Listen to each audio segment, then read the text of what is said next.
So, if you were to ask me, Roy, what are your favourite Premier League stadiums, or grounds, as we prefer to call them, in Britain? I might say Craven Cottage in Fulham, I might say the City Ground in Nottingham. Believe it or not, I might say Anfield or Old Trafford.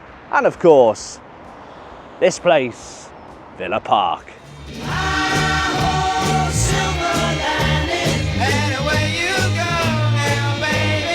Grounds which have stood the test of time with so many memories attached. They might be a little bit rough around the edges, but they're our home from home. Well, at least for now, because in a couple of months' time, we lose another traditional English football ground on that list. In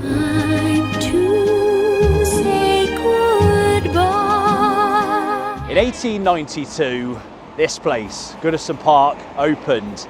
Believe it or not, this was the first major football stadium to open in England. Now, don't get me wrong, there were football grounds long before Goodison, but take Bramall Lane, for example, that was originally used as a cricket ground and later football.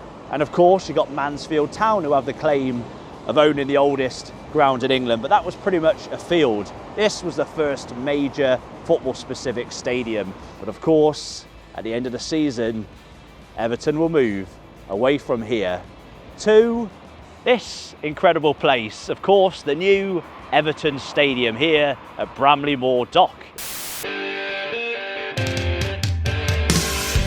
Yep, Goodison Park is another example of a traditional English football stadium closing its doors in favour of a modern new facility. Now, there are benefits to moving to a new ground, lots of them, and this isn't something new. Take this place. Any guesses where I am? This was the former home of a Premier League club. A former stadium ground stood right here, and it was at one point a top flight ground. Now, we're going to get back to this place in a moment, but I want you to get your guesses in the comments below. Where am I? What former football ground was here? What club played here for over a century? Again, get guessing in the comments below, and we'll head back. We're here outside the Cornflake Stadium. What's it actually called? Mornflake Stadium. I think they make cereal. I think it's a sponsored name. It looks really nice on this sunny day here in Crewe. So let's have a little wander around the Mornflake Stadium. Let's go.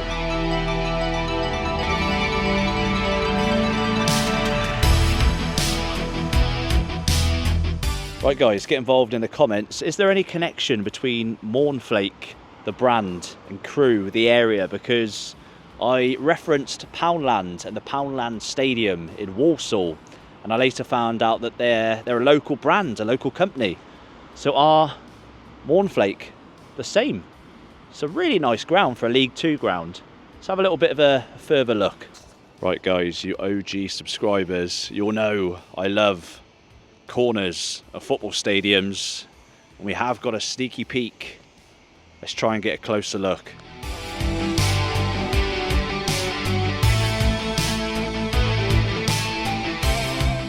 Yeah, the pitch is covered in snow. Oh, nice. So guys, as you can see behind, we've got a beautiful shot here. It is a nice stadium for a League Two. It is League Two, isn't it? League Two stadium. Back to Crewe in a moment, because I'm here outside a new stadium. It doesn't look like a football stadium, but a perfect example of a club, a former Premier League club, moving away from the heart of their community, from a built-up area to the outskirts of the city. I'm here, of course, outside the Coventry Building Society Arena. They left their former home of Highfield Road after playing there for a whopping 106 years.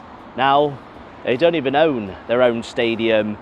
There's a casino, there's all kinds of other businesses within the facility. It's even got its own arena. It's very unlike a conventional, traditional English football stadium. By the way, we did come here for a pre-season friendly between Coventry City and Werder Bremen. Now, although it looks, you know, generic, Inside, the facilities are good with the sky blue seats. It does look quite pretty, but of course from the outside it doesn't look like a football ground, and from the inside it is missing that something that makes old school English football stadiums so great.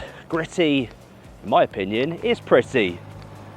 But I guess these guys under Frank Lampard at the moment are pushing for promotion back to the Premier League. So how much do you guys value the football ground, the stadium, in relation to the success of the club? Because of course these guys, after moving here in 2005, did suffer some bad times.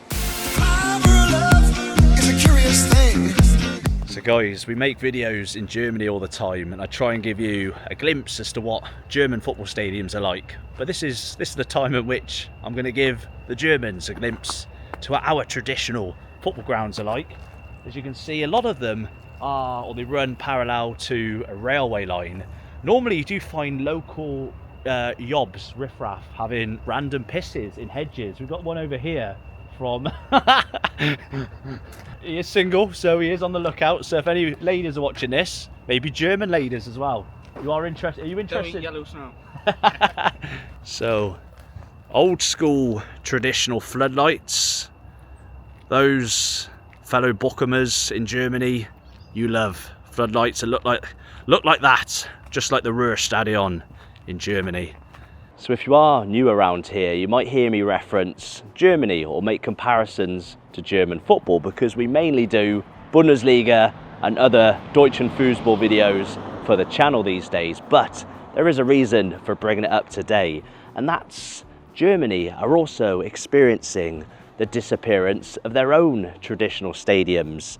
But it is rather different than here in England. Their traditional stadiums were very different, or are very different to ours. I am, by the way, outside a former Premier League stadium, a former thriving traditional English football stadium, again in the heart of the community. But more on that in a moment as I make my way towards where that stadium was.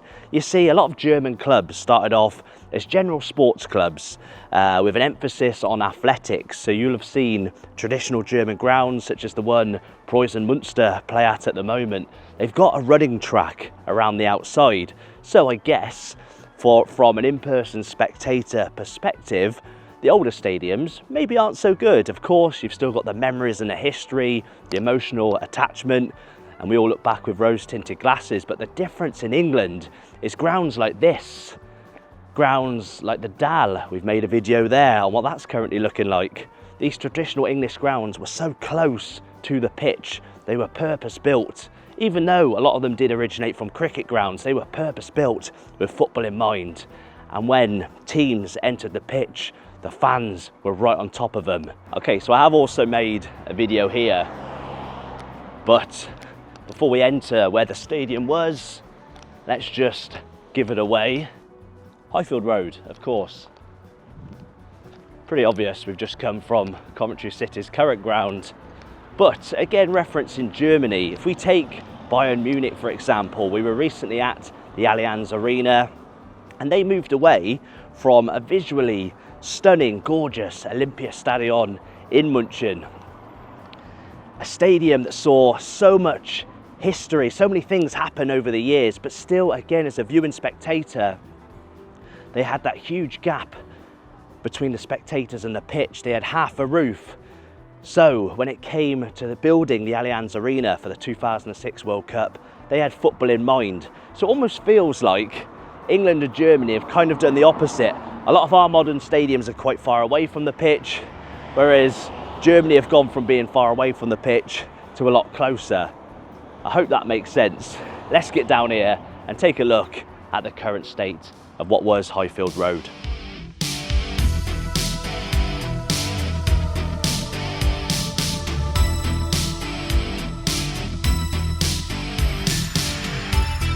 Now this is awesome, because when we came here last time, this plaque, site of Highfield Road Stadium, home of Coventry City Football Club. Yeah, I've got notes, no smoke and mirrors and Rise Football Paradise. This plaque was stolen. So hopefully nobody steals the new one. Again, really nice, because in Germany, when clubs move, they tend to celebrate their former stadiums a lot more. For example, in Gelsenkirchen, you've got Schalke, who used to play at the Parkstadion. Their second team still play at the Parkstadion. Close by, their fierce rivals, Borussia Dortmund, their former stadium is right next to the Westfalenstadion, Signal Iduna Park, for sponsorship reasons, and again, their second team play at the old stadium. If we take Borussia Mönchengladbach, for example, their former ground, the Bockelberg, again, we've been there as well. They've left the banks, the former terraces, and they've really honoured the past. Really great to see. Whereas in England, we tend to just forget about the past. Just look at this. It's great that you've got the plaque, but again, just generic housing, similar to what you'll see on sites of other former English football grounds. Of course, the most notable one that has been preserved to a good condition would be Highbury, the old home of Arsenal Football Club. But did they do that out of respect and heart? Or did they do that because two of the stands are Grade 2 listed buildings and they had no choice? Again, we've done a video at Highbury. The lobby is still beautiful. It's exactly as it was back in the day. I'd be interested to speak to a Coventry City fan on their thoughts leaving this place, and how not only was this their former home, they obviously owned it, and where they currently play, they rent, and they had disputes in the past. They've had to play elsewhere because of rental disputes. So not only have they moved and it's become what a lot of people say a soulless bowl on the outskirts of town, they actually don't even own the new stadium and suffered a lot from the move. So Coventry fans, again, get in the comment section below, share your thoughts. I'm interested to know. Earlier on in the video, I asked you guys, where am I? Now this is your last chance for a guess. Maybe this might shed some light, this monument, this statue, as tribute to the club, the ground that was once here. Get your guesses again in the comments below as we take one last wander around the ground of Crewe. Right guys, this is the reality of doing YouTube. We're locked in, but luckily, do not fear, Royer's here with a little gap. Ugh, it's a tight squeeze, but that hasn't stopped me before. Get that beer belly round. Oh, fucking hell. Yep, Big Bev. That's what I call him, Big Bev. Oh.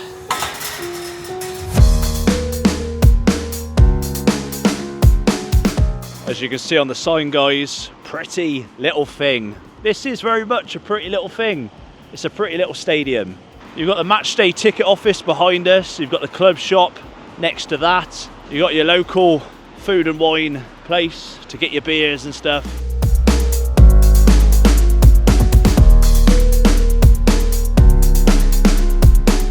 There we go, guys, for the kinky freaks like me who love a corner of a football stadium. Look at that. Lovely. I was going to say cheeky glimpse, but it's not even a cheeky glimpse. It's the full Monty. Look at that. Woo!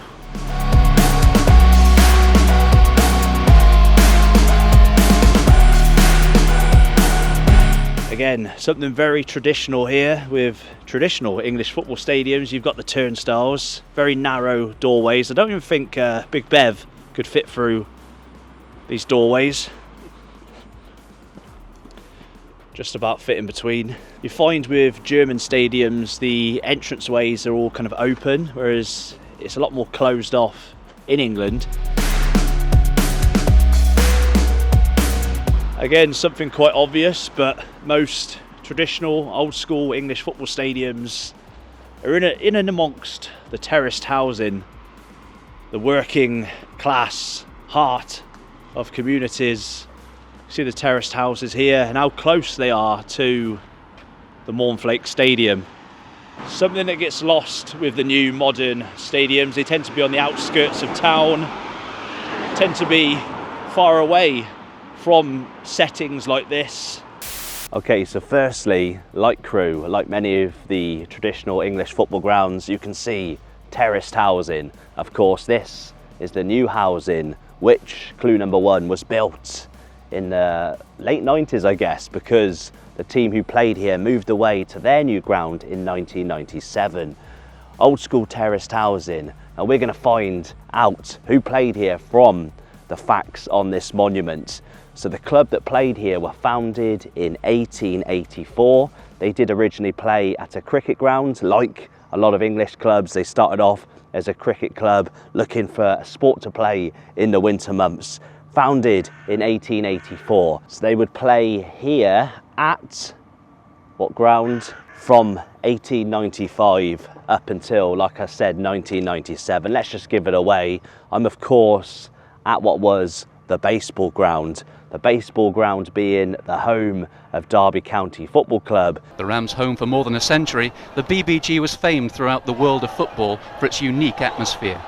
Derby County, again, as I said, were founded in 1884. They play at the cricket ground, which I think was called the racecourse ground, possibly, ironically, but they moved here in 1895 and they stayed here for a whopping 102 years. Over 100 years of history lies here, Derby County's former home. It was called the baseball ground, of course, because it originally hosted baseball. They were trying to bring the American sport to the beautiful area of Derby. I'm not sure if it's beautiful, it's a little bit rough around the edges, but that's why it's called the baseball ground. Of course, they stopped playing baseball here and predominantly played football here thereon after. As we said, they'd move to Pride Park, their current home, in 1997.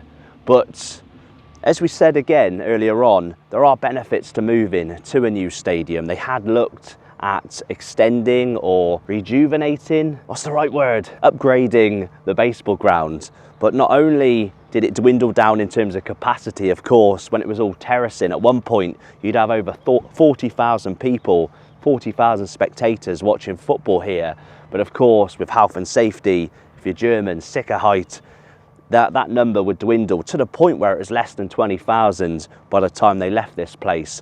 Not only that, English football faced many a disaster in the 80s, one of the most famous ones being the Bradford fire at Bradford City's ground. Of course, that was due to the timber frames, the stands being mostly made up of timber. Now this was also an issue here. There were lots of wooden components to the old baseball ground. So not only was it small, and they had ambition, of course, to get to the Premier League. They were in the second division at the time. But the awkwardness of having unsafe components to the old ground led to the moving. Now, I'm not sure if this wall had anything to do with the old stadium, but we've just mentioned how in Germany they kind of keep traditions alive a little bit more than we do in England. But at least here they have named the streets after things that relate to Derby or the former baseball ground, such as this street over here, of course, Baseball Drive. Now this isn't unique to Derby either, because we went to the Dell, we made a video there, and they've named some of the flats, some of the blocks after former players, such as Italia Court. So there are traditions, you've just got to search a little bit deeper for them. Anyway, let's leave what is now a housing estate and let's head to where Derby moved to, Pride Park. Let's go. In the autumn of 1995, plans had been unveiled to redevelop Derby County's ageing baseball ground. But the club's directors took a surprise change of direction early in '96 and looked towards Pride Park. The official opening of Derby County's Pride Park Stadium by the Queen on July the 18th, 1997 will be a day which will live long in the memory of Rams fans. The brand new stadium was filled to its 30,000 capacity for one of the most significant days in the football club's long and proud history.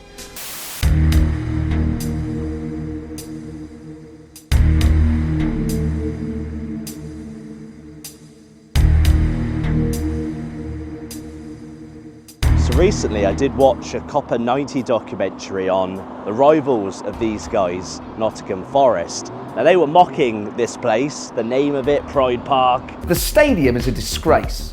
It kind of epitomises them that they sit in one of them football grounds in the middle of an industrial estate.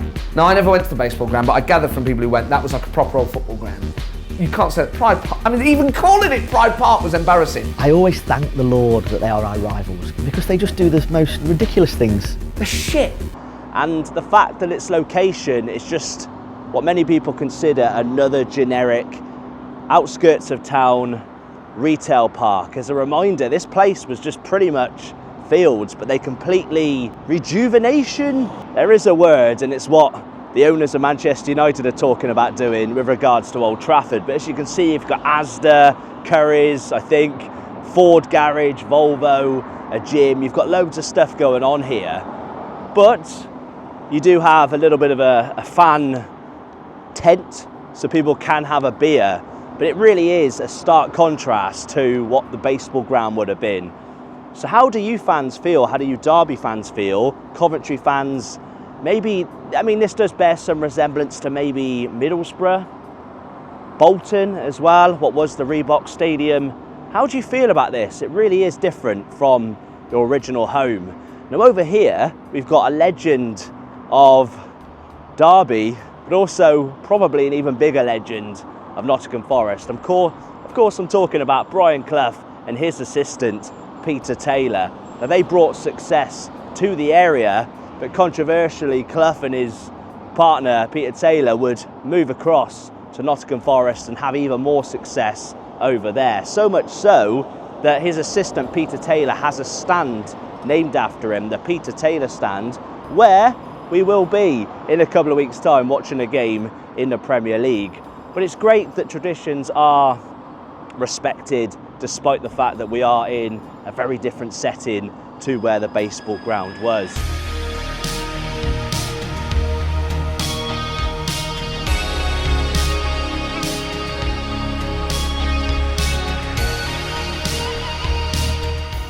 Okay, so let's summarise. A big reason why a lot of these traditional English football stadiums are disappearing over the years is because there's no agenda, no political agenda. They're just old, especially off the back of the disasters that happened in the 80s. Of course, we mentioned the Bradford fire. Of course, the Highfield disaster. I know that was in Belgium, not in England. But of course, it involved an English club and it resulted in an English ban from playing in Europe. Granted, that's probably nothing to do with English stadiums, but of course the Hillsborough disaster in 1989 led to the Taylor report, which led to all the major stadiums becoming all-seater. Since then, we've seen the safe standing be reintroduced, but a lot of the stadiums that have gone were unfit for purpose for the modern era. We know the way football's become. I'm the first to criticise the Premier League, the Americanisation of our sport, of our love, but it's the sign of the times, isn't it? Of course, I am a nostalgia merchant. Maybe I should move with the times. I look through the past with rose-tinted glasses, as I'm sure you do too, because you're watching this video. Oh, as well, the biggest example, I guess, over the last couple of weeks, Manchester United. People have mocked the new stadium as to being like a circus tent. How do you guys feel? I mean, Old Trafford is one of those. It comes under a lot of criticism because of the leaking roof. But I think that's because it's Manchester United. Look at Borussia Dortmund. We mentioned the Westfalenstadion. That was leaking during Euro 2024. And everyone loves the Westfalenstadion. Maybe not me as a Bochum fan.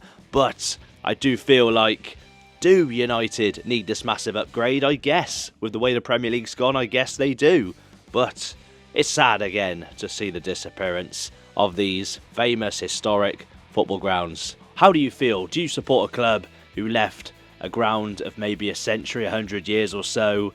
Are you happier in your new stadium than your old one? I mean, there are some great upgrades. Of course, the biggest example being the Tottenham Hotspur Stadium. Hart Lane was a great ground, but with the single tier stand, the Spurs end, the singing end, it's really nice, really close to the pitch. And I mentioned the Allianz Arena in Munich, but I think the Tottenham Hotspur Stadium is probably the best example of, I just about to say a purpose-built stadium, but of course they do the NFL there, the American sport, and they also use it for other things as well. So you can have a really good, up close to the pitch football ground, whilst also using it for other things as well, as Tottenham have proved. These are gents. Thanks for watching, and I'll see you for another English football video very soon. I'm watching my local club, Cheltenham Town. It should be good, and we're going to get the beer in. Dankeschön, auf Wiedersehen.